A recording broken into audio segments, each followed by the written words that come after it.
నమస్తే అండి. ఈరోజు నేను మునక్కాయ పులుసు పెట్టుకుందాం అనుకున్నాను. మన ఇంటి మునక్కాయలతో పులుసు పెట్టుకున్నానండి. ఇవి కొంచెం చక్కగా ముక్కలు చిన్న చిన్న ముక్కలుగా కోసుకున్నాను. దానికి కాసిన పచ్చిమిరకాయలు, ఉల్లిపాయ ముక్కలు, కాసిన వెండి మిరకాయలు, 2 వెల్లిగబ్బాలు. ఈ వెల్లిగబ్బాలు చుక్క మెత్తగా కొట్టుకున్న తర్వాత మనం కూర స్టార్ట్ చేసుకుందామండి. బాండీ పెట్టేసి నూనె అయితే కాగిపోయింది. ఎల్లిపాయలు కొంచెం చిట్ట కొట్టుకున్నాం అనుకోండి, కొంచెం చిట్ట కొట్టుకుంటే మనకి ఫ్లేవర్ వస్తుందండి. ఇది కూడా ఫస్ట్గా వెల్లిపాయలు వేసానండి. చక్కగా వేగిని తర్వాత వెండిమిరకాయలు వేసుకుంటున్నా. తర్వాత పచ్చిమిరకాయలు, ఉల్లిపాయలు.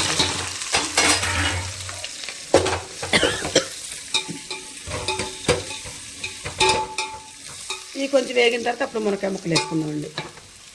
ఇదిగోండి చక్కగా ఉల్లిపాయ ముక్కలు, పచ్చిమిరకాయ ముక్కలు అవన్నీ చక్కగా మగ్గిని. ఇప్పుడు మనం మునక్కాయ ముక్కలు వేసేసుకుందాం కూరలో.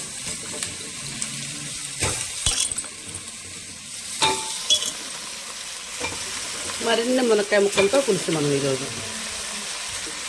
ఎప్పుడు సాంబార్ పెడుతున్నా, కాకపోతే చక్క మునక్కాయ పులుసు వేసుకున్నామని నేను ఆలోచనతో. ఇదిగోండి గల్లుప్పు. ఈ గల్లుప్పు పసుపు వేసినా చక్కగా మగ్గాలండి. ఇది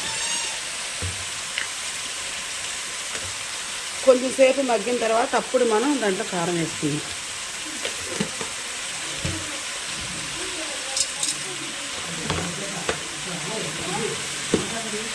చక్కగా ఇప్పుడు దీన్ని మూత పెట్టేసుకొని కాస్త మగ్గనిద్దామండి.